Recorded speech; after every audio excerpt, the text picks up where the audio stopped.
पहले तो मैं इस्लामाबाद के आम आवाम और पूरे पाकिस्तान के आवाम जो 4-5 दिनों से जब से हम यहाँ बैठे हैं वो अपने इलाकों को छोड़कर हमारे पास आए हैं और हमारे साथ हज़ारे यकजहती करने हैं, ताउन करने आए हैं। जितनी देर तक हम सर्दी में बैठे हुए हैं वो भी हमारे पास यहाँ बैठे हुए हैं। ये हमारी जीत है। हमसे हमेशा पूछा जाता है कि आपने क्या हासिल किया, आप किसके लिए आए थे। हम अपनी नस्ल खुशी पूरी दुनिया को बताने आए थे। आपने 70 सालों से हमारी नस्ल खुशी की और उस नस्ल खुशी को आपने सिक्योरिटी के नाम पर दबाया।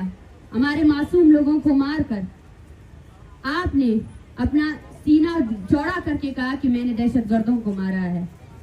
आज हमने उन हजारों निहत्ते बलोचों को जिनको आपने मारा, आज हम उनके किस्से और कहानियां सुनाने आए हैं और पाकिस्तान के तमाम मेहनत कश और मजलूम कौमियतों के पास अपना ये पैगाम लेकर आए हैं। 21वीं सदी की डिक्शनरी में नस्ल खुशी के क्या मायने हैं और मुझे नहीं पता कि कौन से कत्लेआम को आप नस्ल खुशी कहते हैं और कौन से को आप इंसानी हुकूक की पामालियाँ कहते हैं, लेकिन हमारा ताल्लुक एक ऐसे खित्ते से है जिसका नाम बलूचिस्तान है, जो हमारा मादरे वतन है। वो बलूचिस्तान जहां इंसानी हुकूक के सख्त तरीन कवानीन होने के बावजूद भी जिबरी गुमशुदा किया जाता है लोगों को, जहां इंसानी हुकूक के सख्त तरीन कवानीन के बावजूद भी लोगों को मारा जाता है, उनकी लाशें फेंकी जाती हैं। हमारा सवाल उन नाम नया तरक्की पसंद दुनिया से है, उस ग्लोबल वर्ल्ड से है जिसने बहुत देर पहले ही दुनिया में अमन का एक डिक्लेरेशन तो कर लिया था, लेकिन आज वो बलोच नस्ल खुशी पर क्यों खामोश है। क्या आपको पता है कि बलूचिस्तान में एक ऐसी जगह भी है गुजदार तक जहां 300 के करीब लाशें दफन है, जो बलोच लापता अफराद के हैं, जिनको किसी ने आइडेंटिफाई नहीं किया। बलूचिस्तान में एक ऐसा कब्रिस्तान भी है जहां पे बलोच लापता अफराद की शिनाख्त के बगैर जो है ना दफना दिया जाता है। बलूचिस्तान का कोई ऐसा अस्पताल नहीं है जहां मसखशुदा लाशें नहीं हो, और जब वो मसखशुदा लाशें गल सड़ जाती हैं, ये रियासत तो हमसे, आप जुल्म की इंतहा तो देखे, जब लाशें फेंकी जाती है तो खानदानों की कतारें खड़ी हो जाती हैं। वो खड़े होकर अपने प्यारे के हाथ पांव उनसे यही पूछा जाता है, क्योंकि चेहरे तो सारे मसक हो जाते हैं। वो कौन सी निशानी जिससे उनकी प्यारी की आइडेंटिफिकेशन हो। वो खड़े हो जाते हैं लाइनों में, कितनी अजियत से गुजरते हैं आप। उस अजियत का अंदाजा तो लगाएं कि क्वेटा के सिविल अस्पताल में पड़ी हुई लाशों के लिए पूरे बलूचिस्तान से लोग आते हैं, अपनी बारी का इंतजार करते हैं और वो लाश के कोने कोनों को देखते हैं, उसकी टूटी हुई उंगलियों को देखते हैं, उसके गले सड़े हुए हड्डियों को देखते हैं कहीं उसका प्यारा तो नहीं है।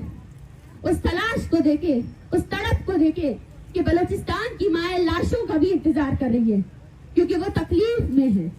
जब भी कोई लाश फेंकी जाती है ना, तो पूरे बलूचिस्तान से लापता अफराद के लोगों में वो खौफ बैठ जाता है, वो आरास बैठ जाता है, कहीं वो लाश उनकी तो नहीं है, कहीं वो लाश उनके प्यारे की तो नहीं है।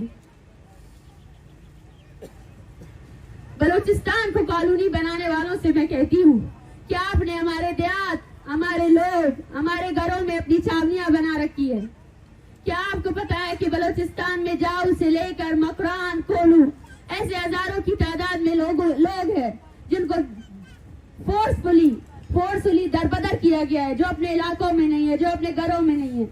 आज तहजीब याफ्ता दुनिया ये कहती है, हजारों की तादाद में एनजीओ बनाए गए हैं जो बच्चों की परवरिश और उनकी तरबियत के लिए काम करते हैं, मगर मेरे पीछे बैठे ये बच्चे, ये बलूचिस्तान के बच्चे हैं, ये पैदाइशी तौर पर अपने वालिद को नहीं जानते हैं।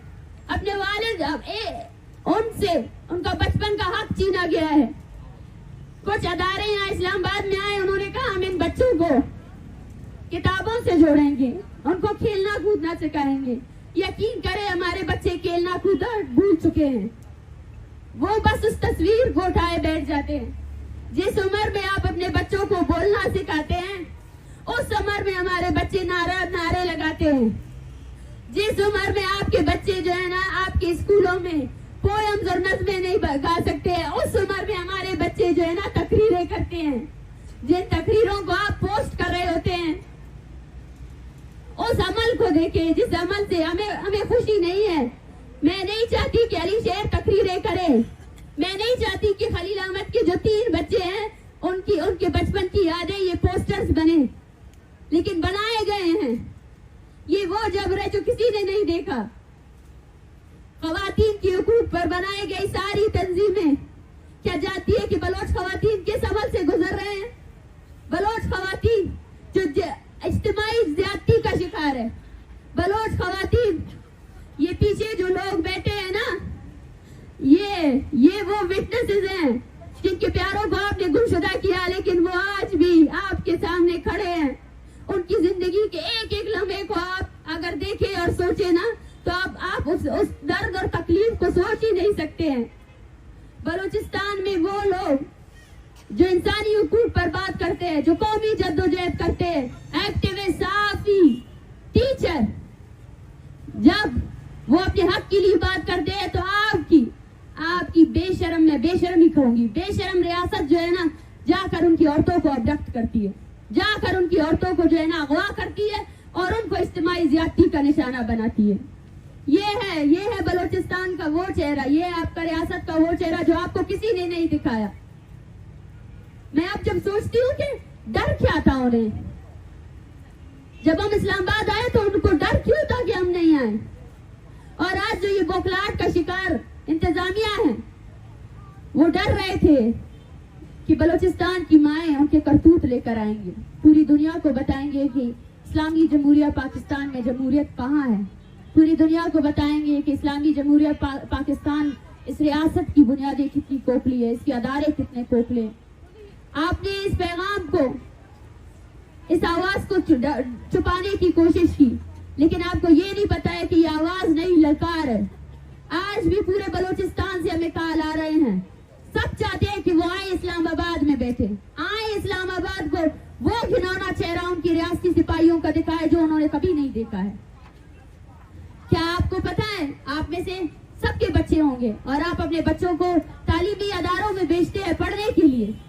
हमारे तालीमी अदारों को भी आप लोगों की रियासती फोर्सेस ने मिलिट्री छावनी बना रखा है।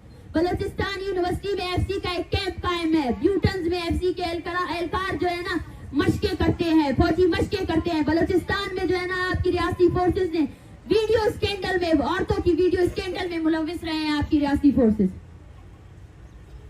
बलूचिस्तान में एक भी तालिब इल्म पुरअमन तौर पर अपनी पढ़ाई नहीं कर सकता है, उसको इस हद तक ज़हनी टॉर्चर का निशाना बनाया गया है कि वो अपनी जिंदगी से बेजार है।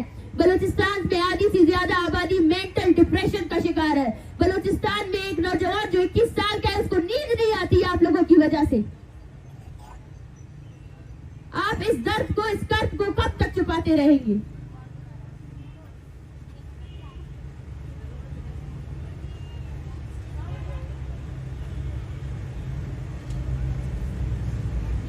ये लफ्ज, ये दर्द, ये तकलीफ, ये अल्फाज बहुत कम है उन 70 सालों के जबर को बयान करने के लिए। वो 70 साल जो बलोच ने गुजारे हैं, जहां सिर्फ मसकशुदा लाशें ही है, जहां वो लोग, वो साफी हजरात जो पूछते हैं कि बताएं बलूचिस्तान में जिबरी गुमशुदगी क्यों होती है, मैं उनसे ये कहती हूँ कि आपका ये सवाल ही जस्टिफाइबल नहीं है। ये सवाल आप उन लोगों से पूछे जिन्होंने सबसे पहले बलूचिस्तान में ताकत आजमाई थी। ये सवाल आप उनसे जाकर पूछे। हम भी ये सवाल कर रहे हैं कि बलोच क्यों? आज आपकी रियासत की सारी सतूनें, जब आप जो है ना बैंकरप्ट हो जाते हैं तब आप बलूचिस्तान में हुए वसाइल का सौदाबाजी करते हैं। जब आप बैंकरप्ट हो जाते हैं तब आपके लिए ऑक्शन में रखी हुई चीज एक ही होती है, वो बलूचिस्तान का वसाइल होता है। बलूचिस्तान के लोगों को आपने कीड़े मकोड़ों की किसी भी अर्जियत नहीं दी है। बलूचिस्तान के लोग आपके लिए वो है कि इनको मारा जाए, इनको घसीटा जाए। शायद इस मुल्क में ऐसी कोई जगह नहीं होगी जहां आपको वीजा के जरिए जाना पड़ेगा। आज पाकिस्तान के वो शहरी अगर वो बलूचिस्तान का दर्द समझना चाहते हैं तो आए हमारे इलाकों को देखें, आए मशके देखें, आए आवारात को देखें, जहाँ हर घर में फौजियों ने जो है ना अपने गोले दागे हैं, जहाँ हर घर में गोले दागे गए हैं, जहाँ हमारी इतनी बड़ी आबादी है उन्होंने अपना घर बार छोड़ दिया है। किस लिए? सुकून के लिए, अमन के लिए। कहाँ जाए हम लोग? आपने हमारी जमीन हमारे लिए ही तंग कर दी है। वो जमीन, मैं सवाल करती हूँ सबसे, अगर आप इस दर्द, इस तकालीफ को नस्ल कुशी नहीं कहते हैं तो मैं किस नस्ल कुशी होती क्या है? क्या बलोच के खून की अहमियत नहीं? क्या वो लाशें जो आप गिरा रहे हैं, क्या हमारी लाशें, हमारी लाशों की कोई अहमियत नहीं है? ये मुतसाबाना रवैया क्यों? आपने आज तक 70 सालों से ये सवाल जो है ना रियासती अदारों से नहीं किया। आपने आज तक ये सवाल जो है ना आप में से किसी ने भी नहीं देखा कि बलूचिस्तान किस आग में जल रहा है। वो बलोच जिसने हमेशा से अपनी औरत को इज्जत दी, आपने उसकी औरत को अपने गलियों में घसीटा, आपने उसकी औरत को मारा। उस जब्र को आप क्या वो आइडेंटिफाई कर सकते हैं? उस जब्र को, उस तकलीफ को? हमसे ये पूछा जाता है कि इस तहरीक का आगे का लाएअमल क्या होगा। ये तहरीक पूरे बलूचिस्तान की तहरीक है और ये मैं वाज़िह अल्फाज में कहना चाहती हूँ, ये बलोच नस्ल कुशी के खिलाफ तहरीक है। आपने हमारे 7 नस्लों को मारा मुज़ाकरात के नाम पर। नौरोज खान को कुरान का वास्ता देकर उनको भी कत्ल कर दिया। आपको लगा कि नौरोज खान के कत्ल के बाद शायद बलोच जो है ना खामोश हो जाएंगे, लेकिन ऐसा नहीं हुआ और ऐसा होगा भी नहीं। आपने 2006 से लेकर आज 2023 तक बलोचों की वो एसिड्स जो बलूचिस्तान की तकदीर बदल सकते थे, आपने चुन चुन कर उनको मारा और उसको जस्टिफाई किया। सवाल ये नहीं पूछा जाए कि बलोच क्यों जिबरी गुमशुदा होते हैं, सवाल ये पूछा जाए कि पाकिस्तान की रियासत और पाकिस्तान का आइन बलूचिस्तान में क्यों नाफिज नहीं है। क्या पाकिस्तान में सिविल डेमोक्रेसी है? सिविल डेमोक्रेसी है तो पाकिस्तान की जुडिशरी जो है ना आज तक लापता अफराद के जो केसेस उनके अदारों में, उनकी अदालतों में जमा है, उन पर क्यों फैसला साजी नहीं कर सकती? क्या पाकिस्तान की जो असेंबलियां हैं उनके पास बलूचिस्तान के मसले का हल क्या है? उन्होंने क्यों अपनी 80% आपके मुल्क का 80% जो वसाइल जो दिफाई बजट में आप देते हैं ना, उस 80% से जो है ना हमें कत्ल किया जाता है। आपके टैक्स से, हमारे वसाइल से हमें कत्ल किया जा रहा है। दुनिया में न्यूक्लियर वेपन्स दुनिया के साइंसदानों ने रिसर्च बेस पे कहा है कि न्यूक्लियर वेपन से इंसानी जानों को नुकसान हो सकती है, जमीनों को नुकसान हो सकती है। लेकिन क्या आपको पता है 1998 में जो जौहरी टेस्ट बलूचिस्तान में किया गया वो आम आबादी के ऊपर किया गया। उसकी वजह से चांगी में आज भी अब नॉर्मल बच्चे हैं, आज भी माजूर बच्चे हैं, आज भी वहाँ एक माँ भी एक नॉर्मल बच्चे को पैदा नहीं कर सकती है। वो बलूचिस्तान जो अपने नायाब वसाइल के लिए जाना जाता था, आज इस बलूचिस्तान को आपने नायाब मौजी बीमारियों, कैंसर की बीमारियों की जगह बना दिया, डेरा बना दिया है। और उसी बलूचिस्तान में जिसको आपने कैंसर ज़दा कर दिया है, वहाँ कोई मेडिकल टेस्ट भी अवेलेबल नहीं है, ना ही वहाँ पर जो है ना एक ऐसा हॉस्पिटल है जो उन लोगों का इलाज कर सके। और आप फिर कहते हैं कि ये नस्ल कुशी नहीं। आपको क्यों लगता है कि इंसान और खासकर बलोच की तारीफ, जाए उठाए बलोच की तारीफ को देखें। ये लोग जो यहाँ आए हैं ना, इनसे हजारों की तादाद में लोग यहाँ आ सकते हैं, हजारों की तादाद में लोग उठे हैं।